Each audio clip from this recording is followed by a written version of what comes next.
police will record the statements of Sahil and Muskan in jail tomorrow, focusing on their passports and other related information. The police will also seek remand for both these individuals. An application for this will be submitted in court regarding the remand request. Meanwhile, shocking details have emerged in this Meerut murder case. Muskan and Sahil, as per the police, killed Saurabh, who's Muskan's husband, as part of their belief in occult practices. The police say they believed that killing Saurabh would give them siddhi and also help the now accused Sahil to communicate with his dead mother. The police have said Muskan brutally stabbed Saurabh in his heart, puncturing it.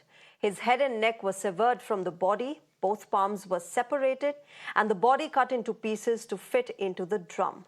Muskan and Saurabh were married since 2016 and they have a 5-year-old child as well, while Muskan and Sahil met on a common WhatsApp group. The goriness doesn't end here.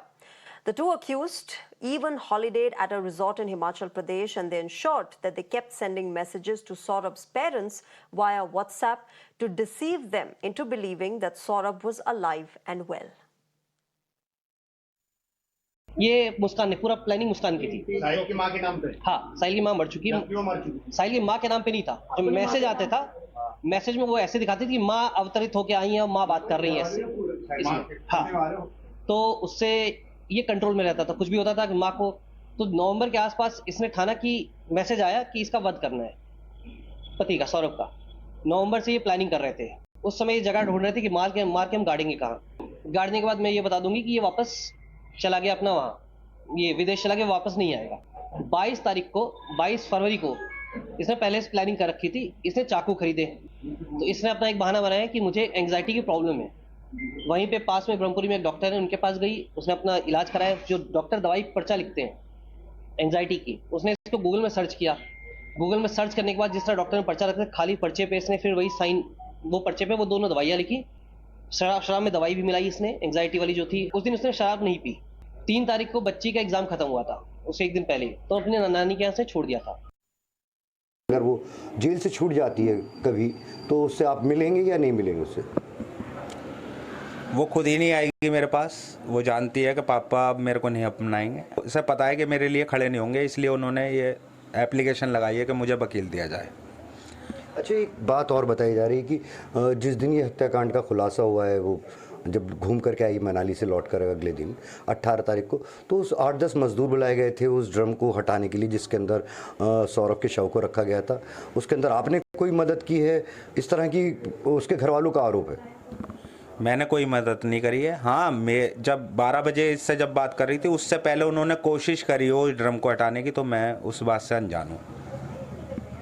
अच्छा, एक बात बताइए, जो इसकी मुस्कान की बेटी है वो आपके पास रह रही है, तो वो क्या अपनी माँ को याद कर रही है? कभी कभी बहुत याद करती है, कभी बात होने लगती है। ये सब देख रही है वो घर में क्या एनवायरनमेंट है, इस वजह से वो पूछती है मम्मी पापा का।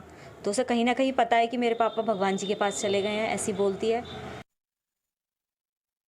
अपने पति सौरभ की बर्बरता से हत्या करने के बाद मुस्कान अपने प्रेमी साहिल संग हिमाचल की ओर आती है और 14 दिन तक हिमाचल में रहती है। और जिस तरह के वीडियो सामने आए हैं उसमें साफ देखा जा सकता है कि मुस्कान हिमाचल आके एंजॉय करती है, स्नोफॉल एंजॉय करती है, डांस करती है। तो इस तरह उनको देख के कहीं से ये नहीं लगता है कि किस तरह का पछतावा उन्हें हो रहा होगा, क्योंकि इतना बड़ा जो है क्राइम करके वो यहाँ पहुँचती हैं। आपको बता देते हैं इस वक्त मैं कसोल में हूँ और 11 मार्च को मुस्कान अपने प्रेमी साहिल संग इसी होटल में चेक इन करती है। आपको दिखा देती हूँ, ये होटल पूर्णिमा है और इसी होटल में 11 तारीख को मुस्कान अपने प्रेमी साहिल संग जो है यहाँ पहुँचती है और एंट्री यहाँ पे बाकायदा यहाँ पे एंट्री की जाती है। 11 तारीख को यहाँ पहुँचती है और एंट्री में जो है साहिल, उसका प्रेमी जो है वो अपना आधार कार्ड यहाँ पे देता है। और अगर हम बात करें, जब आधार कार्ड मुस्कान का भी मांगा जाता है क्योंकि ID प्रूफ दोनों का मांगते हैं यहाँ पे, तो उन्होंने कहा कि साहिल का कहना था कि ये जो है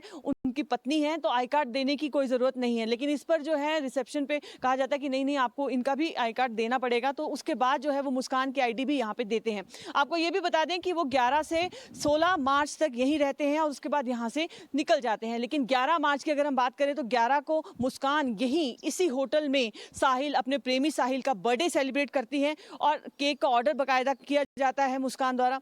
अपने ड्राइवर से वो केक मंगवाती है, इसी होटल में वो रहती है और 11 से 16 तक वो इसी होटल में रहते हैं, लेकिन वो बाहर ज़्यादातर घूमने नहीं जाते हैं, ज़्यादातर वो कमरे में ही रहते हैं और यहीं पे स्टाफ मेंबर्स को कहा जाता है कि खाना जो है उनके रूम में ही परोसा जाए। इस दिन आए थे मुस्कान और उसके प्रेमी साहिल। 5 तारीख को सुबह 8:30 के करीब आए थे। पहले वो आया था लड़का खुद, फिर क्या गाड़ी उनकी साइड में लगी थी परे, तो जब आया उसने बोला कमरा चाहिए। मैंने रूम दिखाया उनको, रूम ओके किया, फिर परे गए, फिर उन्होंने ओके करके बोला, रूम एंट्री की। मैंने आईडी प्रूफ लिया आपने? क्या दिया था उन्होंने? व्हाट्सएप किया था वो, अब व्हाट्सएप पे नहीं रहे हुआ है, व्हाट्सएप की थी। आधार कार्ड दिया था, ड्राइविंग लाइसेंस? कार्ड, ये आधार कार्ड नंबर भी मैंने लिखा हुआ उसमें। अच्छा, आधार कार्ड दिया। और मुस्कान ने भी दिया था? दोनों के थे। दोनों के आधार कार्ड दिए।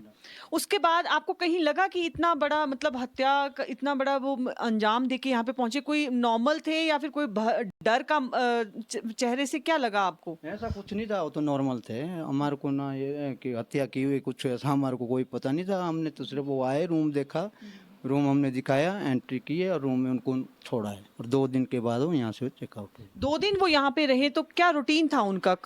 खाना कमरे में ही खाते थे या कमरे से बाहर भी निकलते थे? खाना कमरे में खाते थे वो, और उस लड़के को जो बोल रहा हूँ मैं, वो व्हाट्सएप कॉल करते थे, मंगाते थे खाना।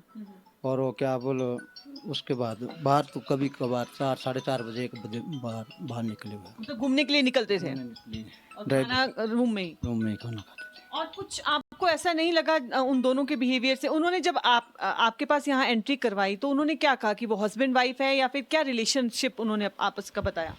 उन्होंने तो आईडी दी, हमने नहीं पूछा कि हस्बैंड वाइफ है। आईडी ली हमने उनसे और एंट्री की और रूम में थोड़ा। अच्छा, आपने नहीं पूछा कि आपके रिलेशनशिप क्या है? Moving on,